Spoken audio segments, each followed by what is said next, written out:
I'm not homeless, but I used to be.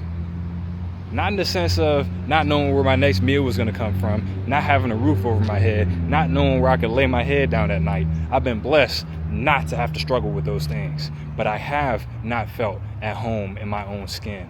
And I feel like that is just as bad.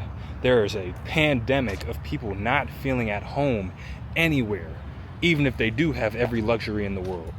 How can we be so blessed and not understand it, not see it, not recognize it, and not take advantage of it?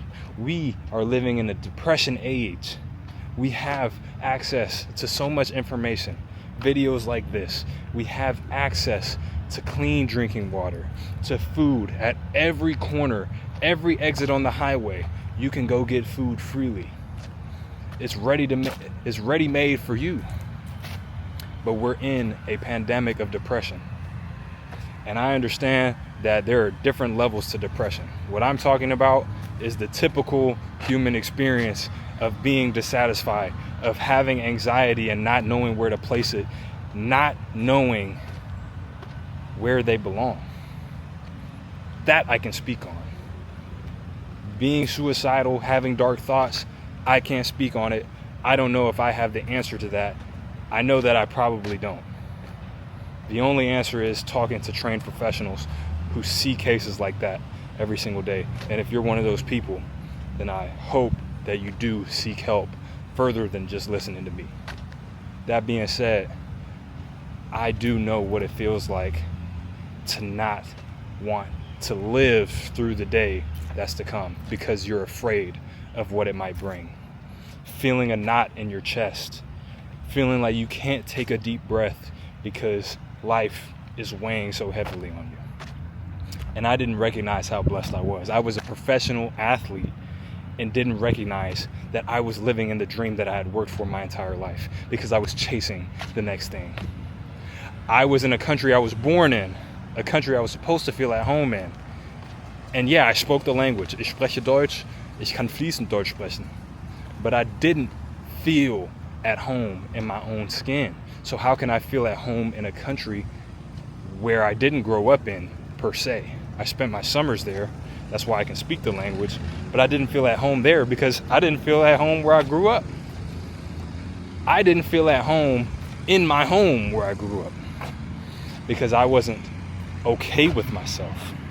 Nothing that I did was enough. Nothing that I achieved allowed me to be happy because I was always chasing the next level. And that's what we're trained to do. That's what we're taught to do. We're taught to chase. We're taught to always strive for more, that nothing is enough. But if nothing is enough, how can you ever be happy? I'm going to let you in on a secret, something that I learned myself recently, within the last few years. The chase doesn't stop because you decide it's enough. Being satisfied with life doesn't mean that you end it. It doesn't mean that you kick your feet up and say, hey, that's enough. Normally, that's what you do when you know that enough will never come. Because what's the point in getting more if you know it's not going to be enough? That's when you kick your feet up. But if you decide that where you are right now is enough, think about what getting more is going to feel like. It's going to be an enhancement on whatever it is you're doing. It's all a bonus. The things you achieve after you decide where you are at is enough is a bonus. So when I decided that me being a professional basketball player, even if it wasn't in the NBA, even if it wasn't wherever I planned on being when I was 5, 6, 7 years old, once I decided being where I was at was enough, I was able to take the next step. I was able to get more by being satisfied with where I was. Satisfaction doesn't mean giving up or stopping the process. It means giving yourself the freedom to actually enjoy what it is that you worked so hard for. And guess what? The best work happens when you enjoy it. I'll give another example. I'm a published author now, but that was a long process. It was almost a 10-year process of me deciding to write and finish and publish and proofread and do all these different things. Why? Because I felt like if it didn't become a New York Times bestseller, if my first novel didn't become a New York Times bestseller, it wasn't going to be enough. So guess what? I didn't write. Because when are you going to wake up and feel like I'm going to do this super duper extraordinary thing? You can't know for sure that a book is going to be a bestseller. You can't know for sure that the work that you put in on the basketball court is going to take you to the NBA. You can't know for sure that you're going to get through med school. But guess what? You can study for the next test. You can do the next workout. You can write the next chapter. And if you say that's enough, then you can enjoy that process. And it is going to lead you to where you need to be. Every single time. Every single time. Another example. Fitness. So many people have clouded judgment based on social media. You see bodies and physiques on Instagram that are curated, sometimes edited, photoshopped, whatever, and you feel like you can never achieve that. At least not within the time frame that you want to invest. But let me change your perspective. If you decided to just show up to fitness every single day, to show up to nutrition every single day for the rest of your life, what would that do to your body?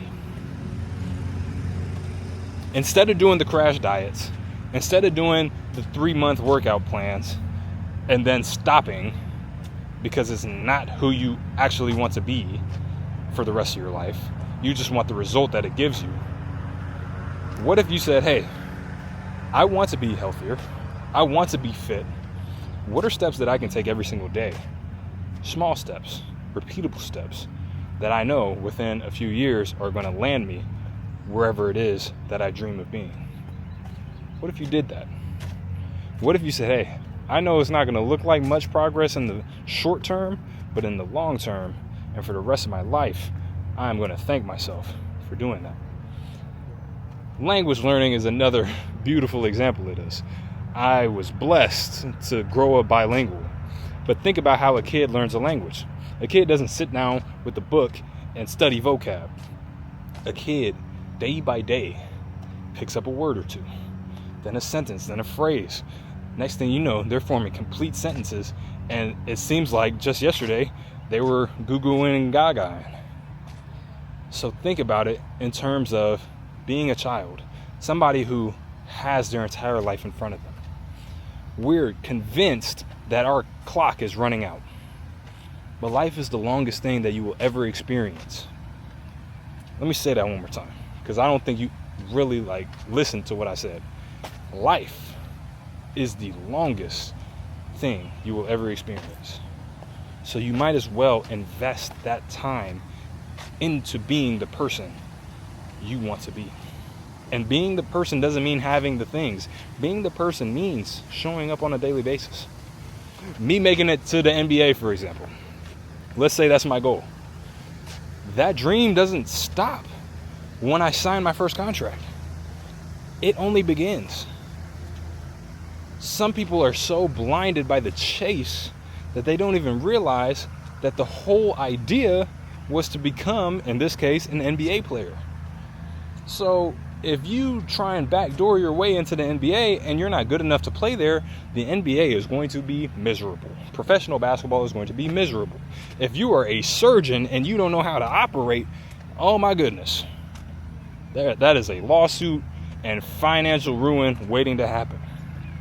But if you say, hey, I don't care if it takes me an extra year in med school, I'm going to be the best surgeon that I can be, then you're going to save lives. That is a small shift in perspective. There's something going around Instagram and social media. I love it. I love it. The time is going to pass anyway. You might as well do it. Who cares if it takes 5 years? The time is going to pass anyway. Well, if I start now with med school, let's stay with that example. If I start now with med school and, well, that's going to take 5 years. And then I'll be 37 by the time I'm out of med school. Are you inspired to be a surgeon or not? Because if you're inspired to be a surgeon, guess what? At 37, you're going to regret not becoming a surgeon, knowing that you could have. if you invest the 5 years, you're going to be proud to be a 37-year-old surgeon. And for the rest of your life, you will know that you saved lives. Time is never wasted. Time is always teaching. Time is never wasted. Time is always teaching. All the detours that you've taken in your life, they've led you somewhere. They've led you to this moment. And this moment is enough. Because if it wasn't, and I said this in the last video, I don't make promises that much. But I promise you, you wouldn't be here if you weren't where you were supposed to be right now. So think about that. Let me know what you think. And let's find our home together in this world. Because, and always remember this, I'm going to speak over this lawnmower and I'm going to let you go. The best is yet to come. I'll see you tomorrow.